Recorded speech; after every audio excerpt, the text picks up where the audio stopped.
রহমাতাল লিল আলামিন, মসজিদে উশুদ হামারো এ জমিন। ও বাইতুল্লাহ মনে চায় না ছেড়ে যাইতে। নবী এভাবে কান্না করে করে করে করে যখন হিজরত করতে রওনা, মালিক বলছে যাওয়াই লাগবে। যখন বের হয় নবীজি বাইতুল্লাহ থেকে বের হইয়া যেই রাস্তায় যায়, ওই রাস্তাটাকে আজও সৌদি আরব যারা উমরা হজে যাবেন ওটার নাম তরিকে হিজরা। হিজরা রোড, হিজরতের রোড। আমি 13 সালে হজে গিয়া ওই হিজরা তরিকে হিজরার একটা নরমাল হোটেলে ছিলাম। নবীজি যায়, কিছু দূর যায়, আবার পিছনে তাকায়, বাইতুল্লাহর বড় ভাই। নবী আবার সামনে হাঁটে, আবার পেছনে তাকায়, বাইতুল্লাহর মায়া। বেনামাজি হইও না রে বাবা। আমি কিন্তু এখানে এতক্ষণ বয়ান করি, একজনকেও বলি না আমার মতো টুপিওয়ালা হুজুর হয়ে যাও। আমি একবারও বলি না আমার মতো হুজুর হও, মাদ্রাসায় যাও, স্কুল বাদ দাও। আমি একবারও বলি না তাবলিগে যাও, পীরের কাছে যাও। আমি সারা বাংলাদেশে ঘুরে ঘুরে পাও ধরে ধরে বলি বাবা চাকরি করো, পুলিশ, র্যাব, আর্মি, বিডিআরের চাকরি করো, ব্যবসা করো, বাধা নাই। তবে তুমি ওখানে থাইকা রসুলের আদর্শের মালা গলায় লাগাও, 5 ওয়াক্ত নামাজ আদায় করো। তোমার মতো কত যুবক তাকায় দেখো, স্কুলে পড়ে, কলেজে পড়ে, 5 ওয়াক্ত নামাজি আছে না নাই? বলো বাবা তুমি কেন পারবা না? তোমার মতো যুবক তাকায় দেখো, র্যাব, আর্মি, পুলিশ, বিডিআরের চাকরি করে, নামাজ আদায় করে। ও বাবা তোমার মতো চাকরিজীবী চাকরি করে, ব্যবসা করে, নামাজ ছাড়ে না। ও ব্যবসায়ী বাবারা আপনার মতো ব্যবসায়ী নামাজ পড়ে, বলেন আপনি পারেন না কেন? ও চাকরিজীবী বাবারা আপনার মতো কত চাকরিজীবী বা চাকরি করে, নামাজ পড়ে, আপনি পারেন না কেন? ও আমার কলিজার যুবক বাবারা, তোমার মতো যুবক স্কুল কলেজে পড়ে, লেখাপড়া করে, নামাজ পড়ে, তুমি পারো না কেন? ও ড্রাইভার বাবারা, তোমার মতো কত ড্রাইভার ড্রাইভারি করে, আজান হলে নামাজে দাঁড়ায়, তুমি পারো না কেন? ও পর্দার আড়ালের আম্মা জানেরা, বোনেরা, আপনার মতো কত মা কত বোন এখনো আছে পর্দা করে, নামাজ পড়ে, স্বামীর মাল হেফাজত করে, আপনারা পারেন না কেন? আপনাদের এত সম্মান, আপনারা তো নবীদের মা, আপনারা তো সাহাবায়ে কেরামদের মায়ের মতোই মা। এই দুনিয়ায় নবী হতে পারেন নাই, মায়েরা তবে নবীদের মা হয়েছেন। এ দুনিয়ায় সাহাবী সাহাবিয়ার মতো নারী আপনারা।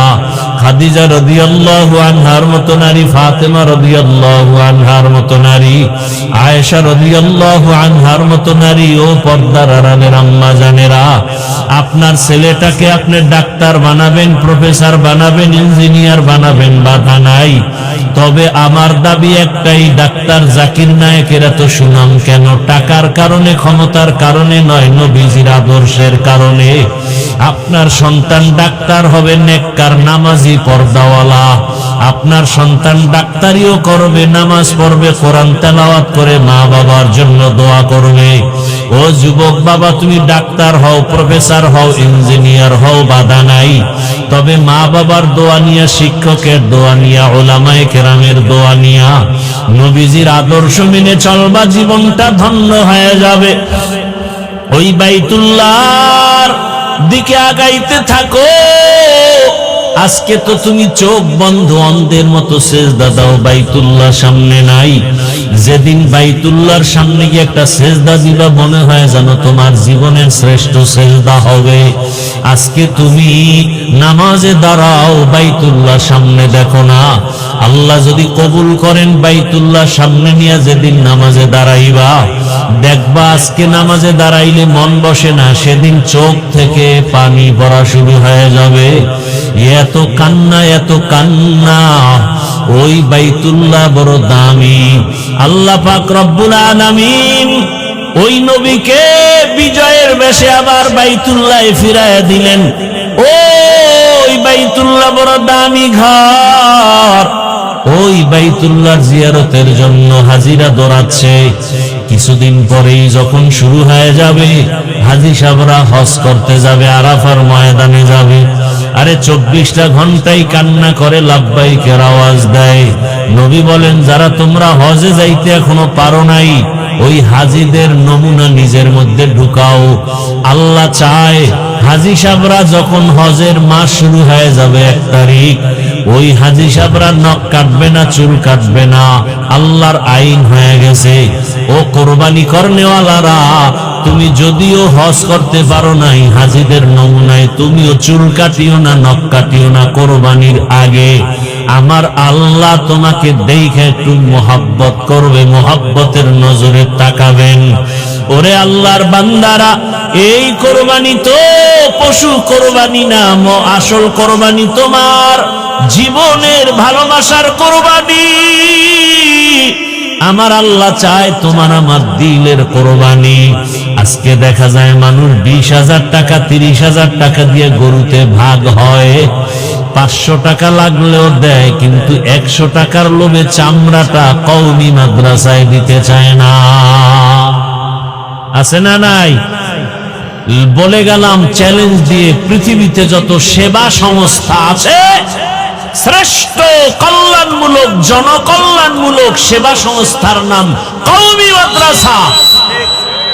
অনুরোধ করে বলবো, ওই কওমি মাদ্রাসায় যদি আপনার যাকাতের অংশ দেন, আপনি যদি কোরবানির চামড়া দেন, ফ্রি দিবেন, ডবল সওয়াব, ডবল সওয়াব, ডবল সওয়াব। আর এর বিরোধিতা যারা করবে, ওদের অন্তর নষ্ট, ওদের আকল নষ্ট, ওদের ঈমান আমল নষ্ট।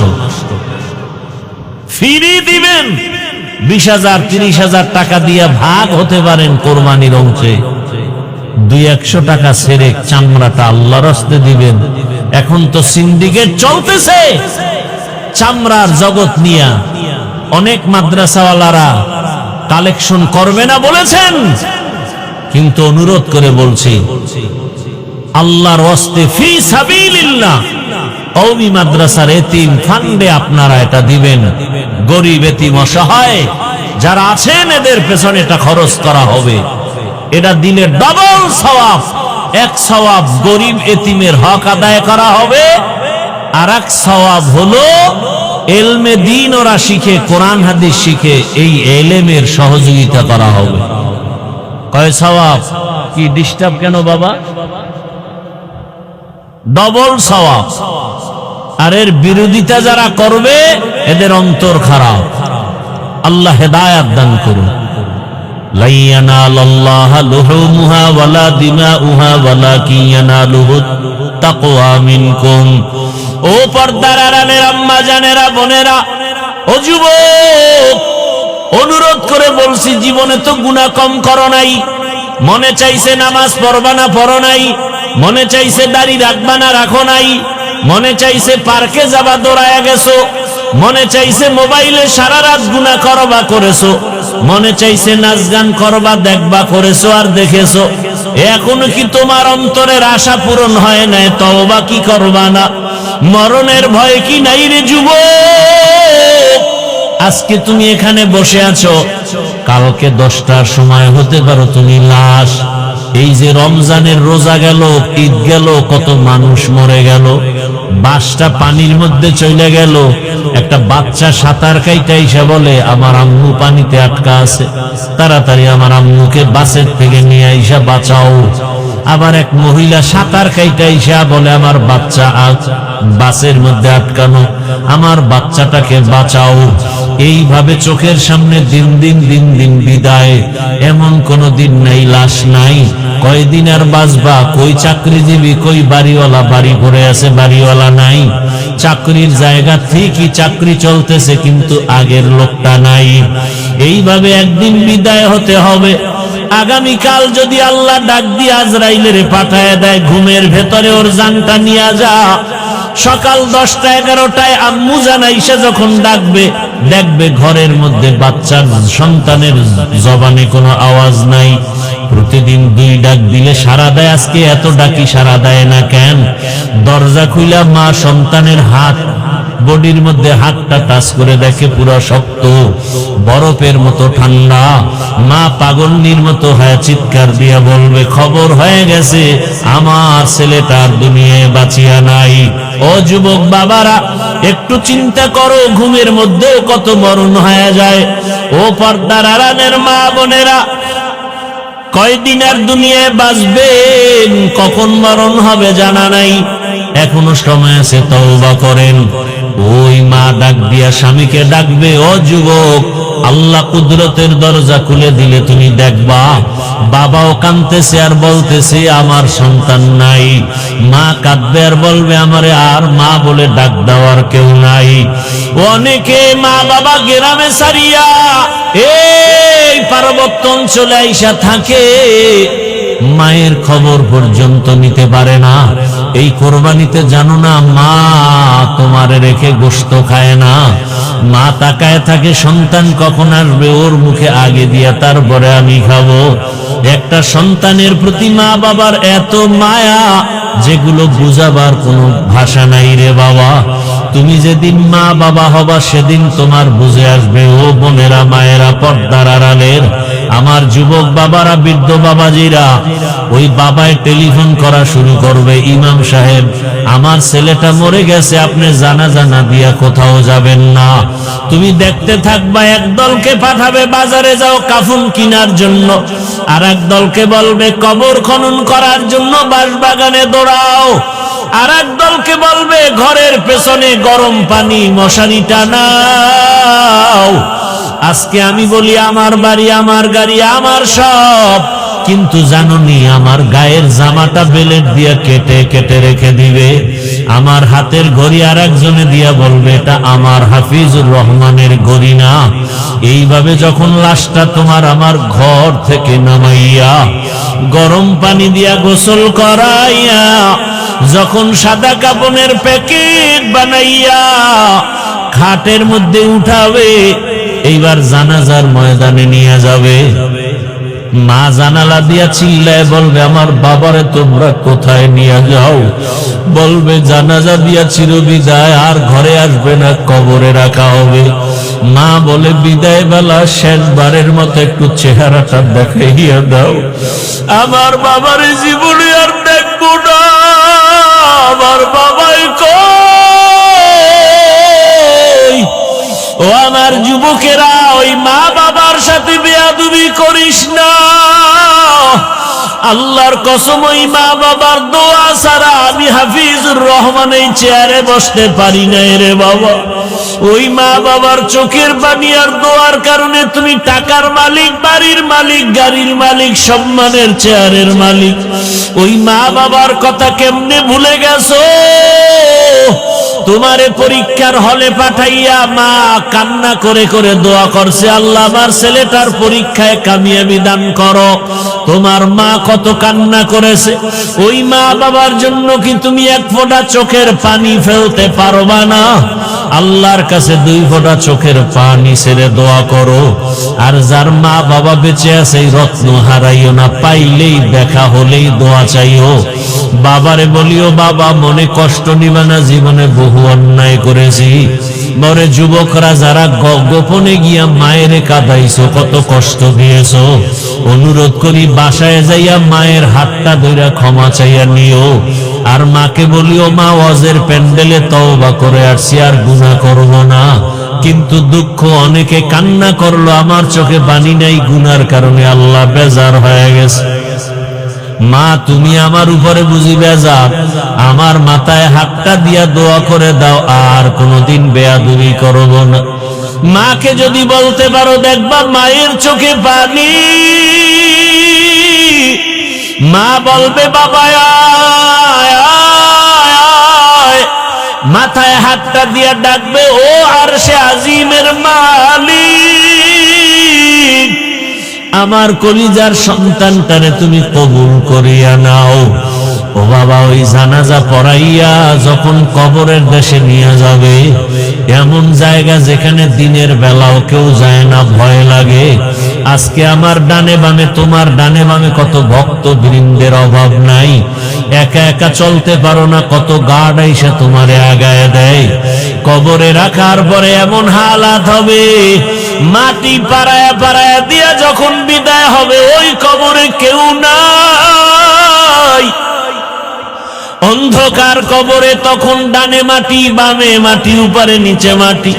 দুইজন ফেরেশতা প্রশ্ন করতে আসবে, রবের পরিচয় দাও, ধর্মের পরিচয় দাও, রাহমাতুল লিল আলামিনের পরিচয় দাও। যারা দুনিয়াতে নবীর তরিকা মেনে, আল্লাহর হুকুম মেনে নামাজ আদায় করবে, দাড়ি রাখবে, পর্দা করবে, আল্লাহর পক্ষ থেকে ওরা জবাব দিতে পারবে। আর আল্লাহ খুশি হয়ে কুদরতের আওয়াজ দিয়ে বলবে, কবরটা বেহেশতের বিছানা দিয়া দাও।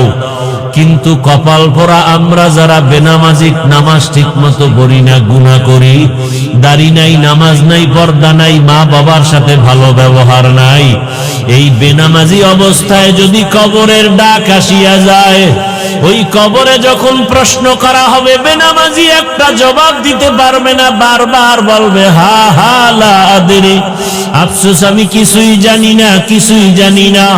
নবীজি বলেন, আমার আল্লাহর কুদরতের আওয়াজ, ও ফেরেশতা, এই নাফরমানকে আর সুযোগ দেওয়া হবে না, ওই কবরে জাহান্নামের আগুন জ্বালা দাও।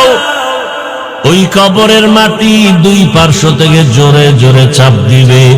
আম্মা জান আয়েশা রাদিয়াল্লাহু তাআলা আনহা বলে, আমি প্রায় সময় দেখতাম আমার রাসূল আমার রুমে বসে গুনগুন করে কান্না করতেন।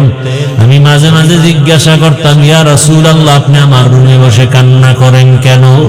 মায়ার নবী কান্না করতেন আর বলতেন, আয়েশা, হাসরের মাঠে কঠিন অবস্থার কথা মনে পড়লে আমি চোখের পানি রাখতে পারি না। যে এমন কঠিন হবে, নবীরা পর্যন্ত উম্মতের কথা ভুলিয়া নিজেদের জন্য কান্না করবেন। মুসা নবী কাঁদবেন, ঈসা নবী কাঁদবেন, ইব্রাহিম নবী কান্না করবেন। ওই সময় উম্মতেরাও পাগলের মতো দৌড়াবে। সূর্যের গরম সহ্য করা যায় না, জাহান্নামের আওয়াজ সহ্য করা যায় না। কোথায় যাবে সুপারিশের জন্য? যেখানে যাবে নিরুপায় হয়ে যাবে, ব্যর্থ হইয়া সর্বশেষ এরা মুহাম্মদের তালাশ করবে, কোথায় পাওয়া যায়। আম্মা জান আয়েশা বলেন, ইয়া রাসূলুল্লাহ, কঠিন সময় আপনাকে কোথায় পাওয়া যাবে? নবী বলেন, আমি আমার মাওলার দরবারে মাকামে মাহমুদে সিজদায় পড়ে কাঁদবো। মুসা নবী নিজের চিন্তায় কাঁদবেন, ঈসা নবী নিজের চিন্তায় কাঁদবেন, ইব্রাহিম নবী নিজের চিন্তায় কাঁদবেন, আর আমি মুহাম্মদ